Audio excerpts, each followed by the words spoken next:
PEA, CTO, assurance vie, PER, livret A. Tu veux investir, mais tu ne sais pas par où commencer. Entre les promesses de fiscalité avantageuses, les plafonds, les blocages, les frais, c'est vite un cauchemar pour un débutant. Aujourd'hui, je vais t'expliquer clairement et simplement à quoi servent ces fameux comptes d'investissement. Pas de jargon inutile, pas de blabla commercial.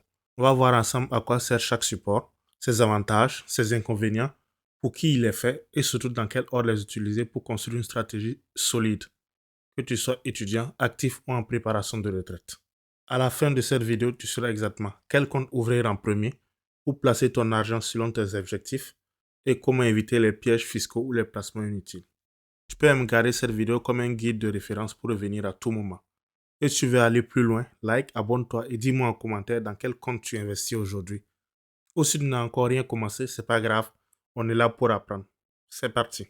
Commençons par le premier, le grand classique, le PEA, ou plan d'épargne en action. C'est l'un des comptes les plus intéressants fiscalement pour investir en bourse quand on habite en France. Il existe deux types de PEA, le PEA classique et le PEA PME.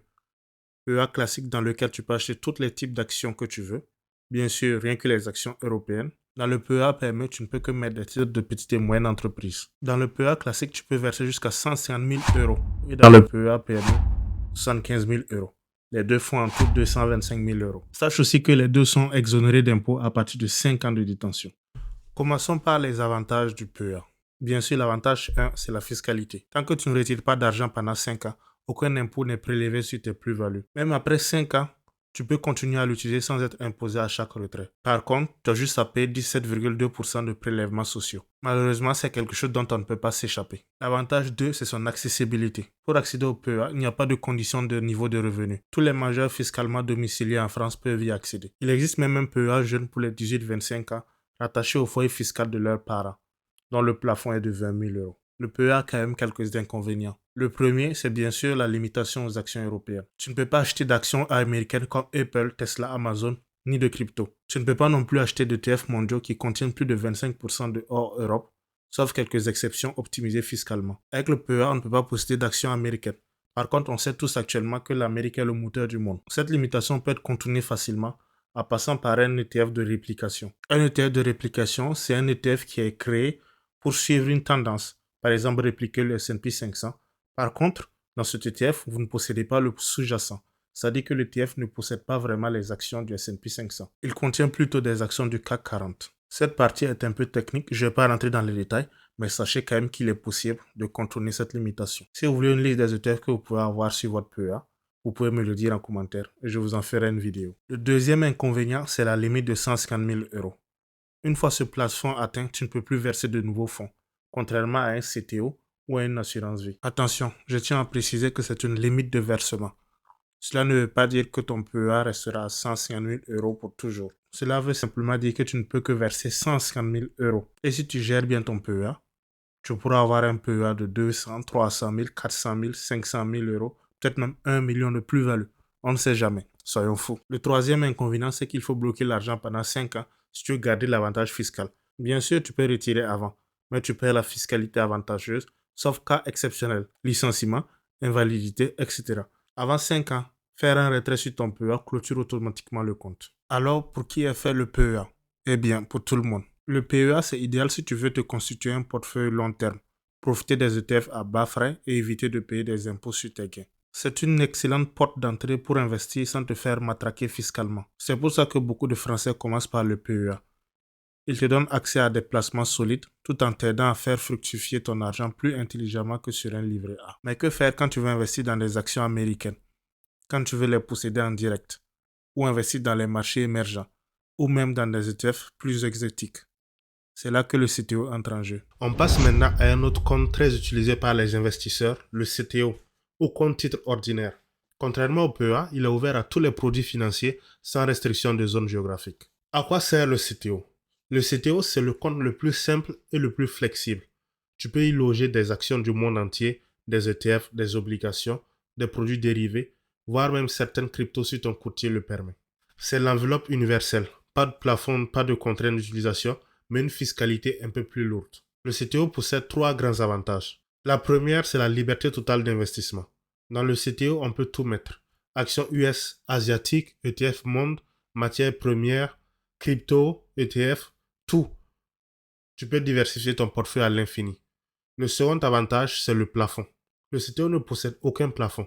Tu peux y investir autant que tu veux sans limite légale, contrairement au PEA ou au livret A. Le troisième avantage, c'est la grande souplesse de gestion. Tu peux retirer l'argent de ton CTO quand tu veux sans contrainte. Contrairement au PEA ou au livret A, tu peux ouvrir autant de CTO que tu veux. Par contre, le CTO possède un très grand défaut. Sinon, ça ne serait pas drôle. Son défaut, c'est bien sûr sa fiscalité. Par défaut, les plus-values sont taxées à 30%, 12,8% d'impôts et 17,2% de prélèvements sociaux. Cela s'applique à chaque vente avec plus-value. Les dividendes perçus sont aussi imposés. Le fait que chaque plus-value et chaque dividende soient imposés réduit de beaucoup ta puissance d'investissement. Le CTO, c'est parfait si tu veux investir dans des actions internationales, des ETF monde ou faire du stock picking sur les marchés non européens. Le stock picking, contrairement aux ETF, c'est le fait de choisir chaque action une à une. Le CTO est un bon complément au PEA. Je pense qu'on doit y investir quand on atteint le plafond du PEA. Pour résumer, le CTO, c'est l'outil des investisseurs autonomes qui veulent pouvoir toucher à tout et ne pas se limiter au marché européen. Mais attention, avec cette liberté vient un prix, celui de la fiscalité. Mais si tu veux investir sans prendre trop de risques ou même transmettre un capital à tes enfants dans des meilleures conditions possibles, il existe un autre support, l'assurance vie. On parle souvent de l'assurance vie comme d'un produit de papa, un truc de vieux ou juste une solution pour transmettre de l'argent. Et pourtant, en réalité, l'assurance vie est l'un des supports les plus puissants et les plus flexibles que tu puisses utiliser. Déjà, à quoi ça sert? L'assurance vie est un contrat que tu ouvres auprès d'un assureur ou d'une banque dans lequel tu vas pouvoir investir ton argent. L'intérêt, tu peux choisir entre plusieurs supports. Des fonds en euros, sans risque mais faible rendement, et des unités de compte qui donnent accès à la bourse, aux ETF, SCPI, obligations, etc. Et tout ça dans un cadre fiscal hyper avantageux, surtout si tu gardes ton contrat plus de 8 ans. Commençons par les avantages de l'assurance vie. Le premier avantage, c'est sa fiscalité. Avant 8 ans, les gains sont taxés à 30%, comme le CTO. Mais après 8 ans, il existe un abattement annuel de 4 600 € pour une personne seule et 9 200 € pour un couple sur les gains retirés. Donc, tu ne paies d'impôt que sur ce qui dépasse. Le second gros avantage, c'est sa transmission. Je pense donc que c'est le plus grand avantage de l'assurance vie. En cas de décès, l'argent transmis bénéficie d'une exonération jusqu'à 152 500 € par bénéficiaire si les versements ont été faits avant 70 ans. En gros, vous pouvez laisser de l'argent à vos enfants sans qu'ils aient besoin de payer des droits de succession. Le troisième avantage, qui n'est pas vraiment un avantage, c'est sa souplesse d'utilisation. En fait, tu peux faire des retraits partiels ou totaux quand tu veux. C'est-à-dire que le contrat ne ferme pas quand tu retires tout ton argent. Tu peux faire des versements libres ou programmés, tu peux changer la répartition entre fonds en euros et unités de compte sans conséquences fiscales. En gros, tant que tu ne sors pas de l'argent de ton assurance vie, tu ne payes pas d'impôt. Comme tous les autres portefeuilles que j'ai cités précédemment, on peut mettre beaucoup de choses dans l'assurance vie. Des ETF, des SCPI, de l'or, des fonds sectoriels. Mais en fait, ça dépend vraiment des assurances vie. Ça dépend de par quel broker vous passez, par quel courtier vous passez, par quelle banque vous passez. En fonction des banques, vous avez droit à vous avez plutôt accès à certains contrats spécifiques. Comme tout n'est pas tout rose dans la vie, l'assurance vie a quelques inconvénients. Le premier, c'est les frais parfois très élevés. Certaines assurances vie ont des frais d'entrée, des frais de gestion, des frais d'arbitrage. Ça peut vite rallonger la performance, surtout dans les contrats bancaires. Si vous voulez ouvrir une assurance vie, il vaut mieux opter pour une assurance vie en ligne. Passer par une banque va vous coûter très cher. Essayez plutôt Linksea, Nalo, Yomoni, placement direct, etc. L'assurance vie ne permet pas aussi d'acheter une action précise, comme sur un CTO ou un PEA. Vous avez plutôt accès en fait à des ETF ou à des fonds. Beaucoup de gens mettent des fonds en euros dans leur assurance vie. Les fonds en euros rapportent autour de 2 à 2,5% brut. En gros, c'est à peu près au même niveau que le livret A. Pour ne pas compliquer la compréhension de cette partie, je n'ai pas trop parlé de la fiscalité de l'assurance vie. Elle est un peu technique et ça demande un petit apprentissage. Mais bon, je ne vais pas rentrer dans les détails, je vais peut-être faire une vidéo qui va bien résumer cette partie. Pour résumer, l'assurance vie, c'est pour ceux qui veulent investir avec un bon cadre fiscal, diversifier, préparer leur retraite ou transmettre un capital dans les meilleures conditions. Elle est idéale en complément du PEA et du CTO, surtout sur le long terme. Tu l'as compris, malgré son nom un peu trompeur, l'assurance vie est loin d'être un produit vieillissant. Bien utilisée, elle est même l'un des meilleurs outils patrimoniaux en France. Si tu cherches à te constituer une vraie retraite complémentaire, en plus du système par répartition, il existe un outil dédié à ça. C'est le PER, le plan d'épargne retraite. Et là encore, il y a des choses à savoir. On entend souvent que les retraites vont devenir incertaines, que le système est sous pression, qu'on va devoir travailler plus longtemps. Résultat, de plus en plus de Français se tournent vers le PER, le plan d'épargne retraite. Mais est-ce que c'est vraiment un bon plan et pour qui? On fait le point. Le PER, c'est un contrat d'épargne spécialement conçu pour préparer ta retraite. Tu y verseras de l'argent, tu l'investis en fonds ou en unité de compte et tu le récupères au moment de la retraite, sauf cas exceptionnel. C'est un peu comme une assurance vie, mais avec des avantages fiscaux à l'entrée et des contraintes à la sortie. Chaque versement sur ton PER est déductible de ton revenu imposable. Bien sûr, dans une certaine limite, 10% de tes revenus de l'année précédente plafonnés à environ 35 000 euros. Plus tu es imposé, plus l'avantage est fort. Le PER offre un bon potentiel. Comme sur une assurance vie, tu peux investir en fonds en euros ou en unité de compte. Certains contrats sont pilotés automatiquement selon ton horizon de retraite. À ta retraite, tu peux récupérer le capital en une fois, ou en plusieurs fois, ou en rente viagère. Tu peux aussi, si tu es bien conseillé, optimiser ton arbitrage entre fiscalité à l'entrée et à la sortie. Le PER est fait pour la retraite, donc normalement tu devrais pouvoir toucher à l'argent à ta retraite. Mais bien sûr, tu peux faire une sortie anticipée dans certains cas. Achat de résidence principale, invalidité, décès du conjoint, surendettement, etc. Vraiment des cas exceptionnels. Le PER est un placement long terme. En dehors des cas exceptionnels que j'ai cités précédemment, tu ne peux pas retirer ton argent avant l'âge légal de départ à la retraite. Le gros piège du PER, c'est sa fiscalité à la sortie. Si tu as déduit tes versements à l'entrée, les retraites seront imposées comme des revenus. Donc, il faut bien réfléchir à ton taux marginal d'imposition à la retraite avant d'y investir. Sache aussi que le PER est très peu utile pour les revenus faibles. Si tu es faiblement imposé 11% ou moins, le gain fiscal est très faible, voire inutile. Comme pour l'assurance vie, il faut faire beaucoup attention aux frais. Certains contrats sont opaques ou très chargés en frais.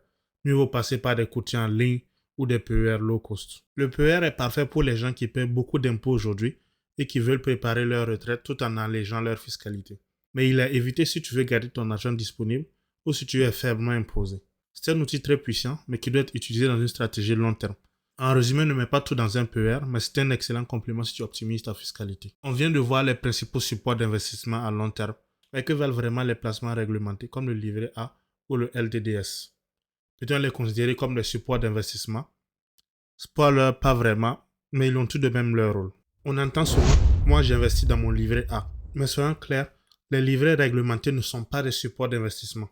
Ce sont des solutions de placement sécurisées et liquides. Utiles, mais limitées. Le livret A, le LDDS ou encore le LEP sont des comptes d'épargne réglementés par l'État avec un taux fixé, un plafond et une exonération d'impôts. Leur objectif, protéger ton argent à court terme, te donner une réserve de sécurité ou accueillir ton épargne de précaution. Le gros avantage de ces livrets, c'est leur liquidité.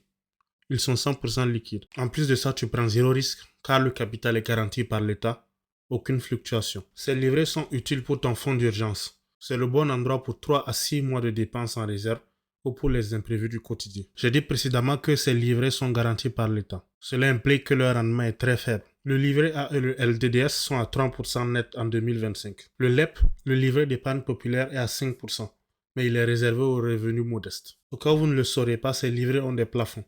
Le livret A est à 22 960 euros, le LDDS à 12 000 euros et le LEP à 10 000 euros. Autrement dit, tu es rapidement bloqué.